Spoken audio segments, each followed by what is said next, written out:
Assalamualaikum warahmatullahi wabarakatuh. Bismillah, walhamdulillah, wassalatu wassalamu ala rasulillah Sayyidina Muhammadin ibni Abdillah wa ala alihi wa sahbihi wa man tabi'ahu wa walah wa la hawla wa la quwata illa billah amma ba'd.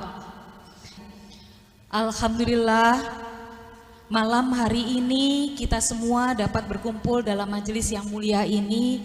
Terima kasih kepada LDNU pengurus pusat yang telah menyelenggarakan Haul Gusdur di tahun ke-10 sejak berpulangnya almarhumullah. Kira-kira 10 tahun yang lalu, tepatnya pada tanggal 24 malam 25 Desember tahun 2009, sore hari saya ingat sekali saya menelpon almarhumullah. Waktu itu beliau baru saja dari kediaman Kiai Haji Mustafa Bisri, sahabat karib beliau. Dan waktu itu tugas saya adalah membujuk beliau untuk kembali ke Jakarta. Karena beliau kondisinya memang secara kesehatan waktu itu tidak terlalu baik. Dan sudah sangat capek. Saya ditelepon oleh ibu mengatakan, dibujuk wahailah kundur se ini bapak ngersakno langsung ke Tebu Ireng. Jadi saya menelpon beliau. Saya matur, Pak, bapak kundur rumian nggih, bapak pulang dulu ke Jakarta ya. Besok cuci darah dulu. Nanti kalau memang harus ke Tebu Ireng, ke Jombang, setelah itu. Lalu beliau mengatakan, enggak nak, bapak sudah dipanggil Mbah Hashim. Bapak harus ke Jombang malam ini. Dan akhirnya beliau sore itu bertolak ke Jombang. Sampai Jombang, beliau terjatuh karena lemas dan langsung dibawa ke rumah sakit di RSUD Jombang. Belum sempat ke Makbarot Tebu Ireng, belum sempat. Kami mengupayakan agar beliau mendapatkan waktu untuk beristirahat di Rumah Sakit Umum Daerah Jombang. Lalu saya menelpon dokternya, meminta dokter dari RSUD Dr. Sutomo Surabaya untuk menyusul ke Jombang, sambil membujuk beliau untuk kerso untuk mau pergi ke Surabaya dan masuk rumah sakit. Dan saya menelpon lagi, saya matur, Bapak ke Surabaya dulu nggih, istirahat rumien di rumah sakit. Lalu beliau mengatakan, iya. Jadi kami segera menyiapkan ambulans. Beliau masuk ke dalam ambulans, kemudian dibawa. Dalam perjalanan di Mojokerto, beliau bertanya, iki nang ndi? Mojokerto Pak. Loh kok Mojokerto? Aku ini mau ke Tebu Ireng. Anu kan mau ke rumah sakit dulu ke Surabaya. Enggak, aku ini dipanggil Mbah Hashim. Jadi aku harus sampai ke Tebu Ireng. Maka malam itu juga ambulansnya berbalik arah, kembali ke Makbaro, ke Tebu Ireng. Beliau berziarah. Lalu beliau berpesan kepada salah satu sepupu beliau, menyampaikan bahwa, Dek, minggu ngarep aku rene, minggu depan saya kesini. Tolong sampean tungakno yo. Tolong Anda doakan. Dan seminggu kemudian kami mengantarkan beliau untuk dimakamkan di Tebu Ireng. Kita tidak pernah tahu kapan usia kita dipanggil, usia kita dihentikan.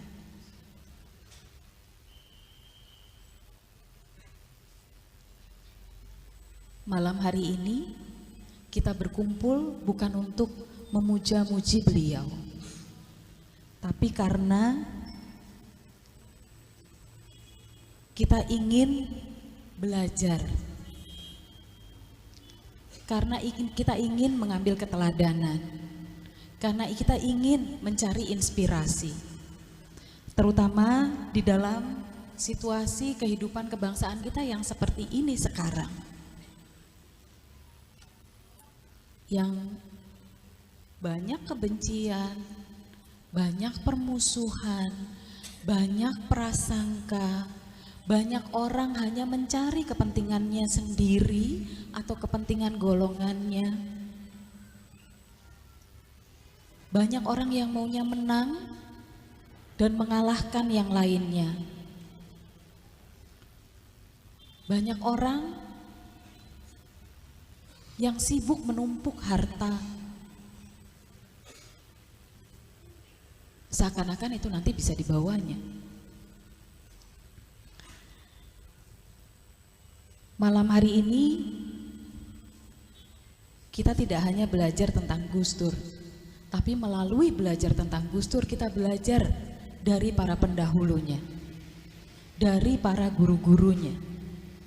Karena beliau selalu menyampaikan di mana-mana, saya ini hanya muridnya Poro Yai, saya ini muridnya Mbah Hashim, saya ini muridnya Mbah Wahid, saya ini muridnya Mbah Bisri Sansuri, saya ini muridnya Mbah Wahab. Beliau selalu mengulang-ulang itu. Kita yang baru mencapai sedikit saja dalam kehidupan kita, kadang-kadang jumawanya, sombongnya sudah seakan-akan dunia berputar karena kita. Seberapa sering kita mengingat guru-guru kita? Seberapa sering kita merasakan betul, meresapi betul bahwa apa yang ada dalam diri kita sekarang itu karena ada orang-orang lain yang telah membuka jalan untuk kita, yang telah mengajarkan kepada kita. Malam hari ini kita belajar. Semoga kita dapat meneladani kesederhanaan Gus Dur, yang setengah tahun sebelum beliau wafat, beliau masih meminjam uang kepada saya karena tidak punya uang. Beliau mantan presiden, beliau 15 tahun menjadi ketua umum organisasi masyarakat Islam terbesar di dunia. Beliau menulis, beliau bicara di mana-mana, tapi beliau tidak punya uang. Kenapa? Karena setiap kali kami bertanya, setiap kali saya bertanya, Pak, mbok saya dibelikan ini, mbok saya dibelikan itu, beliau selalu mengatakan, nggak punya uang nak. Tapi itu Bapak punya uang di laci. Itu uang titipan untuk rakyat, bukan uang kita. Beliau tidak pernah mempersoalkan pakaian apa yang tersedia untuk beliau. Bajunya lengan panjang batik, kalau kerahnya sudah rusak, dipotong lengannya, jadikan kerahnya. Kita baru punya jabatan sedikit saja, sudah sibuk mikir baju kita pantas nggak ya untuk jabatan kita.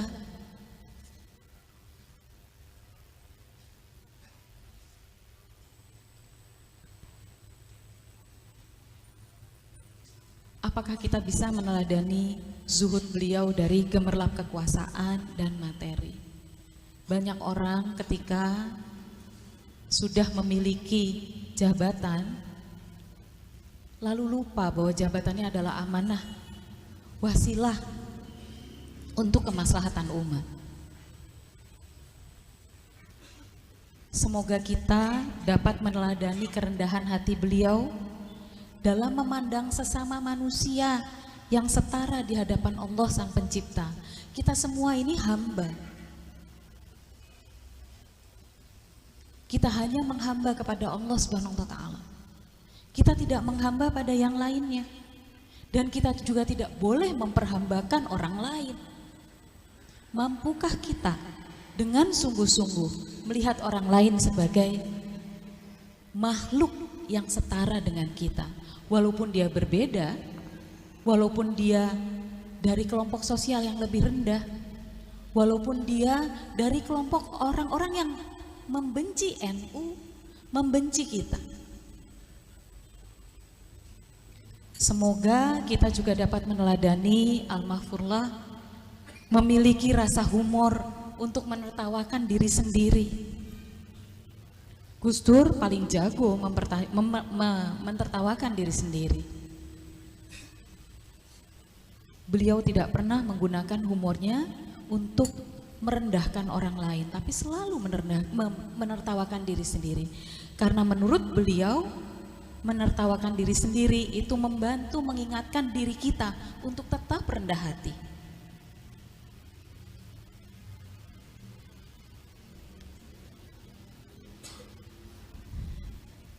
Semoga kita juga dapat memiliki keteguhan hati untuk setia kepada tujuan mulia perjuangan kita, yaitu kemaslahatan umat.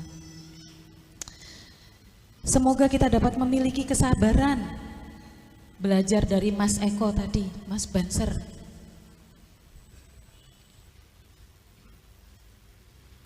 Kita harus mendaki jalan terjal memperjuangkan keadilan bagi sesama bangsa Indonesia. Semoga kita diberi kesabaran. Semoga kita dapat meneladani kebesaran jiwa Al-Mahfurlah dalam menerima kekalahan dan kegagalan hidup. Sebab Gus Dur banyak sekali mengalami kegagalan. Tapi itu tidak menyurutkan langkah beliau. Tidak menjadikan kegagalan itu sebagai batu sandungan. Kegagalan apa yang lebih besar dari didongkel oleh konspirasi politik dari kedudukan sebagai Presiden Republik Indonesia? Dituduh korupsi walau tidak pernah terbukti sampai sekarang.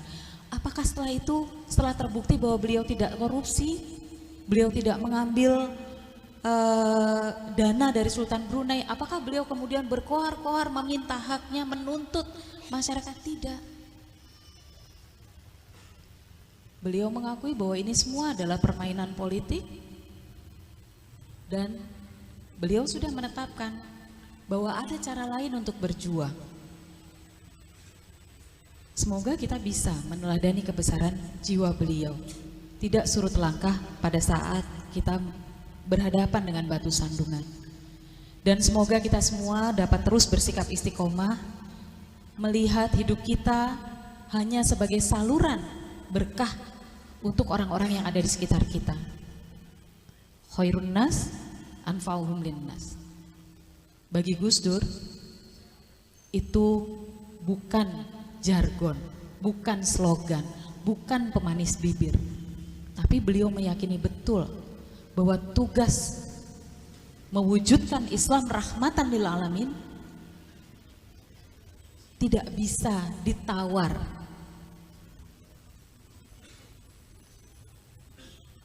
Semoga kita bisa meneladani semua itu.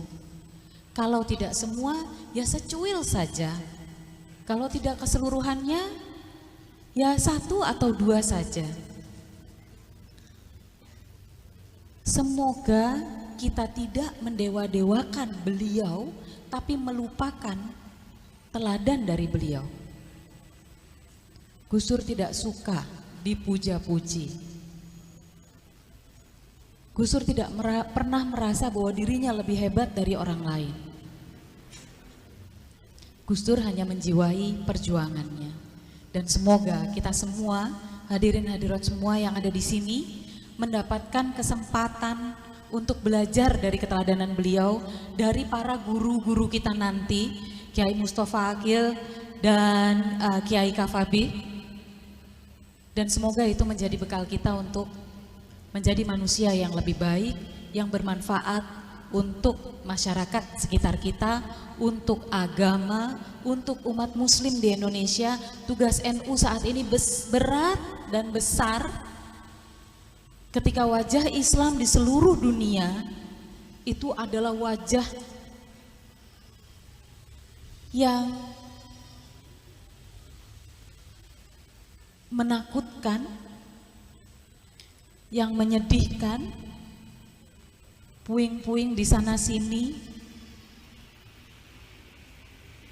Semoga NU, semoga kita para Nahdliyin tetap teguh memegang semangat para masyayikh, para muassis yang telah mendirikan NU sebagai wadah kita semua untuk meningkatkan kemaslahatan umat. Terakhir, saya menyampaikan salam dari Ibu Sintanuriah Abdurrahman Wahid dan kami Dzurriyyah Kiai Haji Abdurrahman Wahid di Ciganjur. Sekali lagi terima kasih sudah menemani kami untuk memanjatkan doa-doa. Kita kirimkan kepada beliau sebagai persaksian atas kehidupan beliau yang membawa manfaat untuk kita. Semoga jasa baik Bapak Ibu sekalian, terutama itikat baik dari LDNU mendapatkan balasan yang berlipat-lipat ganda. Doa-doa dari Bapak Ibu adalah hadiah yang terbesar bagi kami. Tidak jadi pahlawan nasional enggak apa-apa. Yang penting didoakan orang banyak. Yang penting diteladani, dan yang penting diteruskan perjuangannya supaya cita-cita umat, cita-cita masyarakat dan cita-cita bangsa yang adil, makmur, sentosa dapat terwujud. Terima kasih. Wallahul muwaffiq ila aqwamit thoriq. Assalamualaikum warahmatullahi wabarakatuh.